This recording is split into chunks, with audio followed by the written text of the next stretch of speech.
amazing day. You look marvelous.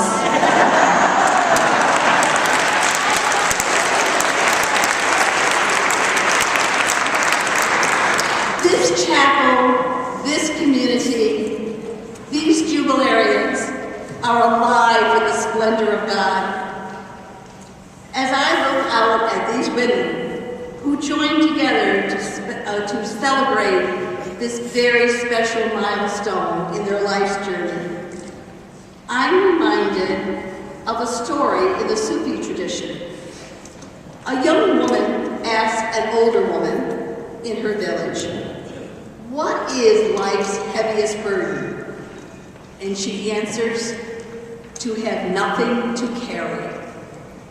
We have so much to carry because of our life together. This is what we celebrate, the fidelity of commitment and the gift of generativity. It is so well said in the words of our Constitution, "Strengthened by our life together, we turn beyond ourselves to serve a world in need." It is no mere coincidence that we design our celebration of Jubilee by decades. Our lives have intersected through the years, creating patterns and themes. In the poem, "I Will Not Die, An Unlived Life," Donna Markova expresses it so well. The seeds planted by one group are nurtured, pruned, and watered, so that that which came as seed goes to the next in bloom, and that which came to us as blossom goes on as fruit, the true gift of generativity. You who responded to the call 75 and 70 years ago came from a world that was coming out of a Great Depression and now involved in another world war. It was not a time for the faint-hearted. During your early years in the congregation, we celebrated our 100th anniversary of it being established here in America. The debt for the seminary in Troy, which was the Province Center, was paid off, and the first overtures from RPI College to purchase our property was offered to the provincial leadership. Our sponsored works of the College of St. Rose and St. Mary's in Amsterdam flourished, as well as our involvement in the elementary and secondary schools in the Albany and Syracuse dioceses. You were our teachers, our mentors, our healthcare providers, and you made the CSJ presence so vital and welcoming to all. You, who responded to the call 60 years ago, came from a world that survived the Korean War, and now we were into the Cold War. Within the congregation, change was coming quickly. Education was booming, large classes were the norm, as the first group of baby boomers entered the school system. The Sisters Formation Conference was founded the year after you entered. It emphasized the continued education needed for women religious. And as you remember, many of you enrolled in the now famous Saturday classes at the College of St. Rose and spent your summers not swimming, but taking those famous summer courses. The selling of the seminary property was negotiated during this time, and St. Joseph's Convent in South Troy was created as both a retirement center and a housing for many of you who were ministering in the area. The provincial house property was purchased during this time, and many of you found yourselves deeply involved. You really were the first nuns on the bus.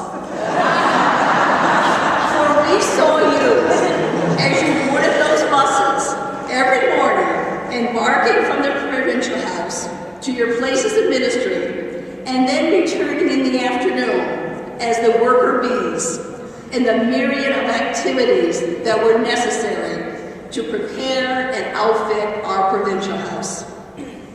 It was also during this time that our province engaged very heavily in missionary work.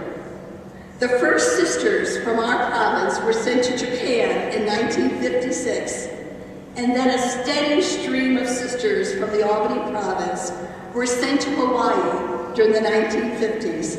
And then in the early 60s, our sisters were called to Peru. Some of these women are celebrating Jubilee today. Then came 1962 and 1963. And we who are celebrating our 50th Jubilee were welcomed into the congregation as both the church and the world stood on the precipice of unparalleled change. Vietnam War was in full swing, and Vatican II opened a month after we entered. The CSJ ministries flourished in both education and healthcare, and sisters were broadening their involvement in ministry options and studies. Degrees were being pursued in a variety of colleges and universities throughout the United States. In 1963, a branch of the College of St. Rose was opened and named Rosati Branch, and found its home in the 4 classrooms and labs on the ground floor of the Provincial House. Many of us took part in those classes, and we experienced tremendous relationships with our teachers and enjoyed numerous adventures and stories which still entertain us today.